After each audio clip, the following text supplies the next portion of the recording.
하나님 말씀 로마서 15장 16절에서 19절.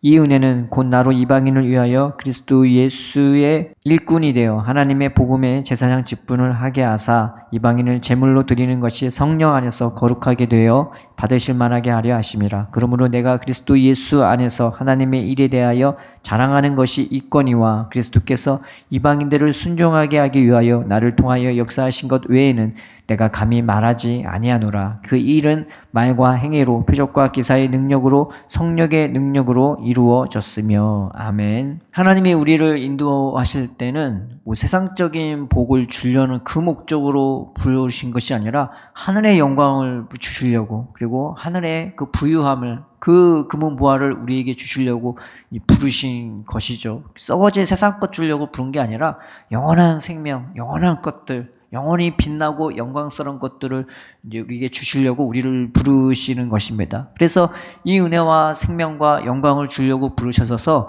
하나님이 우리를 인도해 주시는데 그냥 막연하게 인도해 주시는 것이 아니라 이 은혜와 영광이 다른 것에 있지 않고 사실 우리 심령과 우리 삶에 있는 거거든요. 그런데 깨닫지 못하니까 자꾸 눈에 보이는 것들만 구한단 말이죠. 그래서 하나님이 이 이스라엘 백성을 낮추시려고 했단 말이에요. 왜냐하면 참된 생명은 내 마음이 낮아져야 이 은혜를 우리가 받을 수 있고 이 은혜 가운데 우리가 들어갈 수가 있단 말이에요. 참된 은혜는 그 주님을 믿고 의지함으로 이 영광과 생명에 이르게 우리 주님이 인도해 주신단 말이죠. 그런데 안 믿어요. 그런데 안 낮아진단 말이죠. 신명기에서는 하나님이 뭐라고 모세를 통해서 이스라엘 백성에게 말해 주셨냐.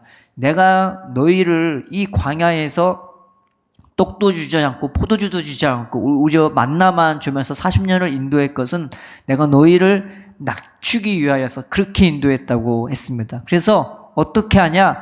낮아져서 마침내 복을 받게 하려고 우리를 그렇게 인도해 주셨다고 말하고 있는 거죠. 세상껏 살다 보면 얼마나 많은 근심, 걱정, 염려가 가시같이 나를 찌릅니까? 그런데 그것들을 다 하나씩 뽑아내시려고 욕심으로 사는 것이 아니라 주님과 동행하며 주님이 주신 은혜로, 주님이 주신 믿음으로 그 은혜 안에서 살아갈 수 있도록 하나님은 우리를 그렇게 부르시고 인도해 주시려는 것이죠.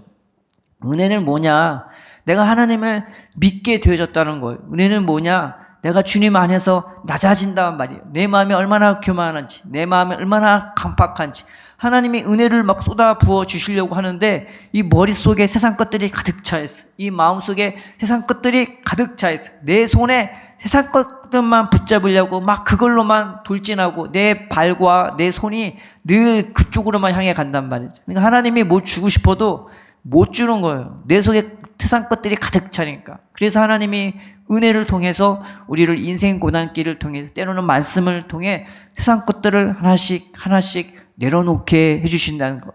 이것이 광야 40년에 하나님이 이스라엘 백성을 인도하신 경로가 되는 거예요. 마침내 낮추셔서 복을 주기 위함, 참된 생명을 주기 위함, 은혜가 무엇인지, 생명이 무엇인지, 내 존재 가치가 무엇인지, 하나님이 어떤 분인지를 깨달아서 그 하나님 은혜 안에서 기뻐하고 자유하고 춤추면서 그 은혜 안에서 우리도 세상을 섬길 수 있게끔 우리를 부르신 것이 이게 하나님의 계획이고 하나님의 목적인 것입니다. 그래서 그 은혜를 통해 이 사도 바울이 그리스도 예수의 이방인을 위한 일꾼이 됐다고 말하죠. 이 일꾼이 뭐냐? 종이란 말이에요. 노예란 말이에요.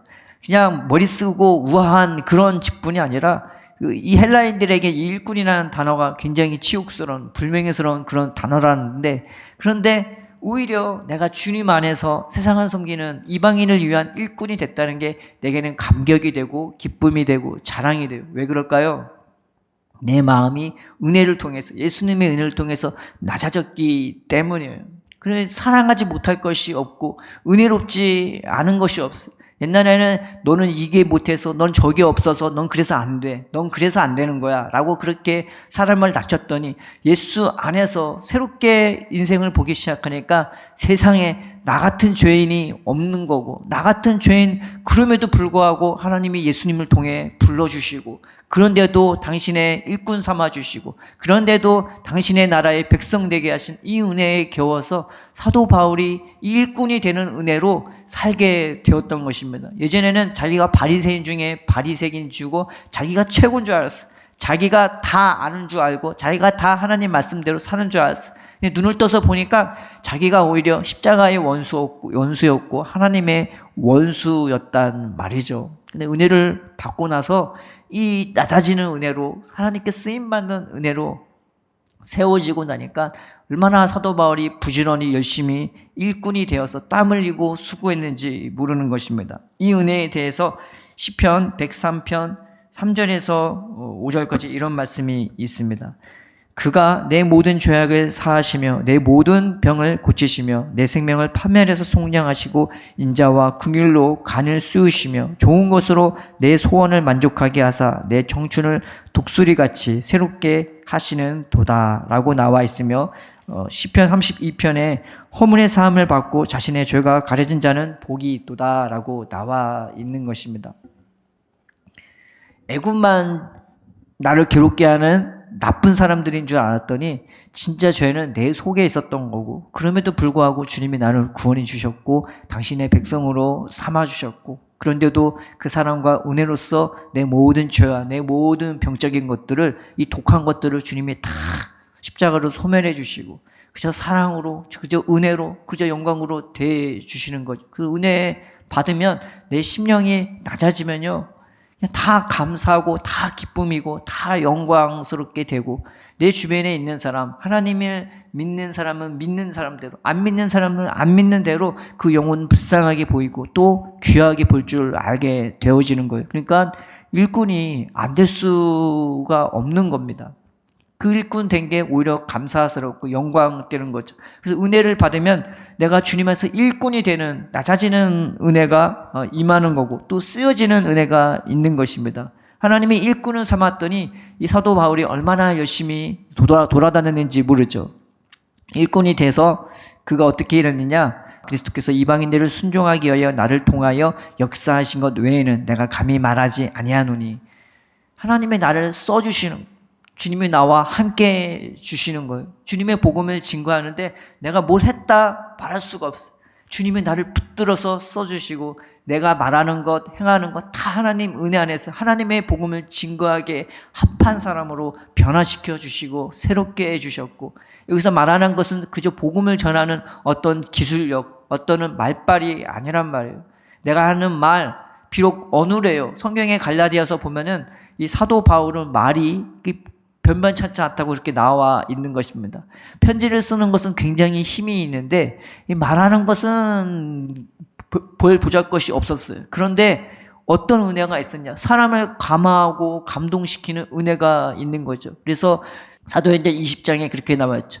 에베소 교인들을 향하여 내가 눈물로 너에게 3년 동안 가르친 것을 기억하라고. 비록 말은 부족하지만 하나님의 은혜가 있으니 진실함으로, 눈물로, 간절함으로 이 말을 할 수 있는 거죠. 그러니 말이 세상의 가치로는 부족하다 할지라도 사람을 감복하고 감동시키고 또 그 사람의 행실이 얼마나 선하고 아름다운지 그 사람 말을 믿지 않을 수가 없어요. 여기서 말과 행실이라는 것은 그런 것들입니다. 예수님의 은혜로 말미암아 내가 낮아지게 돼요. 그래서 울 수 있는 사람이 되고 주 안에서 웃을 수 있는 사람이 되고 사람에 대하여 진실함으로 또 열심으로 선한 봉사를 하면서 이 복음을 증거했죠. 사도 바울은 그렇게 몸이 연약한데도 자기 일을 열심히 하면서 자기 주위의 동료를 오히려 자기가 일한 것으로 먹여주고 그러면서 복음을 증거했던 것입니다. 삶의 모든 행실이 아름답기 그지없는 거예요. 그러니 예수 안에서 그 은혜가 이 사도 바울을 그렇게 붙들어주고, 또 하나 하나님은 어떻게 쓰셨냐? 표적과 기적으로 함께 해주셨다고 써주셨다고 말하고 있습니다. 표적과 기적이 뭐냐? 주님이 기적을 나타내는데 그 기적을 통해서 이 복음 전하는 자가 이 증거하는 복음이 진짜 하나님의 말씀인 것을 확증해 주는 것도 있지만 또 무엇을 확증해 주냐면은 이 사람 자체를 야 봐라, 그 기적을 통해서 하나님이 말씀하신 것은 이 사람은 내가 보낸 내 종이라고, 내 자녀라고, 내 귀한 사역자라고 하나님이 소개해 주는 것이 이 표적과 기적이 되기도 하는 것입니다. 예전에는 그런 은혜가 어디 있겠어요. 내가 좀 기도 좀 하고, 내가 좀 봉사 좀 하고, 내가 좀 한다고 그것이 내 자랑이 되고 내 의가 되었던 이 사도 바울이 하나님의 은혜를 받게 돼서 그 은혜 안에서 낮아지는 은혜, 쓰임받는 은혜로 있는데 하나님이 기적과 표적으로 함께해 주시면서 이 사도 바울 자체를 변호해 주시고 붙들어 주시고 그 사역을 힘있게 할 수 있도록 이 사도 바울을 통해서 은혜 베푸는 일을 감당케 하셨던 것을 볼 수가 있는 것입니다. 우리가 이 말씀을 보면서 하나님, 내 존재가 하나님의 은혜로 말미암아 우리 주 예수님의 그 은혜를 통해서 낮아지게 해달라고, 그리고 하나님 쓰임받는 이 기쁨으로 그저 높아지려고 하는 그런 은혜가 아니라, 사람들을 가르치려고만 하는 것이 아니라 섬길 수 있고 내가 울어줄 수 있고 땀 흘릴 수 있는 이 낮아지는 은혜로 내 강박하고 완악한 심령을 낮춰달라고 주님 앞에 나아가는 저와 여러분 되기를 바랍니다. 우리의 심령이, 우리의 삶이 다 예수님 손에 있지 않겠습니까? 성경에 보면은 하나님이 우리를 인도해 주신 것은 그 은혜 안에서 우리를 새롭게 빚어주시려고 인도해 주셨다고 나와 있는 것입니다. 우리의 진흙 같은 이 몸이지만, 이 삶이지만 우리의 이 심령과 삶이 예수님 손에 있다는 것을 믿음으로, 비록 연약하고 비록 낮아지기 힘든 우리의 강박함과 교만함에도 불구하고 예수님 앞에 나아가 겸손히 주님 앞에 우리 자신을 맡겨드리는 저와 여러분 되기를 주님의 이름으로 축원드립니다. 그래서 낮아지는 은혜로, 그리고 쓰임받는 인생으로 우리가 실컷 쓰임받고 마음껏 쓰임받다가 주님 앞에 기쁨으로, 영광됨으로 저 하늘나라에 안착하는 저와 여러분 되기를 바랍니다.